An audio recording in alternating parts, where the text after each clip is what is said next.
NCP प्रमुख शरद पवार को एक और मुसीबत का सामना करना पड़ेगा।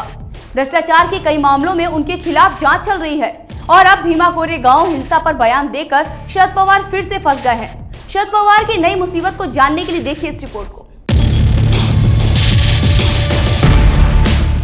महाराष्ट्र में सत्ता का खेल खेलने में सफल होने वाले एनसीपी प्रमुख शरद पवार की समस्याएं बढ़ने वाली हैं। भ्रष्टाचार के कई मामलों में तो पवार परिवार के खिलाफ जांच तक चल रही है। अब भीमा कोरेगांव हिंसा मामले में भी उन्हें तलब किया जाएगा। इस हिंसा की जांच करने वाले आयोग ने एनसीपी प्रमुख के एक बयान को आधार बनाया है। इसके लिए हलफनामा दायर किया जा चुका है और अब शरद पवार को बुलाया जाएगा। इसके लिए एक सम्मन जारी किया जाएगा और जांच के अंतिम चरण में उन्हें सफाई देने के लिए बुलाया जाएगा।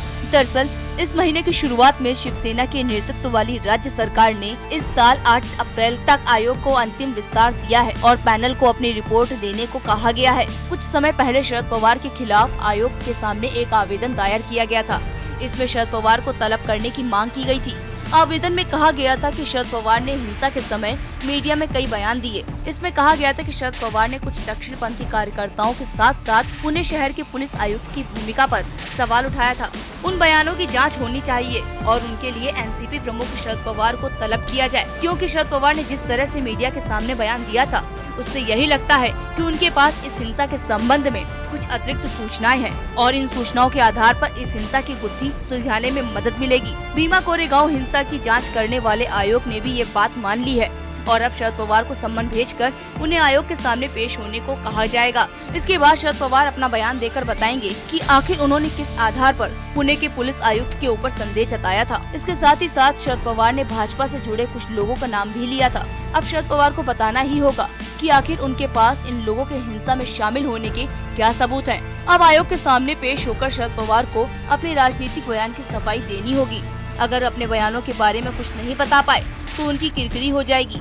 एनसीपी प्रमुख शरद पवार ने यलगार परिषद की साजिश की जांच के लिए उद्धव ठाकरे की आलोचना की है। उद्धव ठाकरे ने इसकी जांच केंद्रीय एजेंसी से कराने का फैसला लिया है, लेकिन शरद पवार चाहते हैं कि इसकी जांच महाराष्ट्र पुलिस की एसआईटी करे। शायद पवार यलगार परिषद और भीमा कोरेगांव हिंसा मामले में कुछ ज्यादा ही रुचि पैदा हो गई है, जिसका खुलासा जांच के बाद ही हो पाएगा। मराठा राजनीति के धुरंधर शरद पवार की मुसीबतें धीरे धीरे बढ़ने वाली है। अब उद्धव ठाकरे ने भी उनकी साजिश को जान लिया है, जिसकी वजह से यलगार परिषद, एनपीआर और सीएए पर शरद पवार की बात नहीं सुन रहे हैं। एनसीपी प्रमुख बुरी तरह से घिरते नजर आ रहे हैं। ऐसी ही खबरों को देखने के लिए देखते रहिए कैपिटल टीवी। अगर आपको हमारा वीडियो पसंद आया हो तो इसे लाइक करें, हमारे चैनल को सब्सक्राइब करें और हाँ, बेल आइकन दबाना ना भूलें ताकि आप तक हमारे वीडियो की नोटिफिकेशन पहुंचती रहे। आप अपना सुझाव हमें कमेंट बॉक्स में दे सकते हैं। हमारे साथ जुड़ने के लिए शुक्रिया।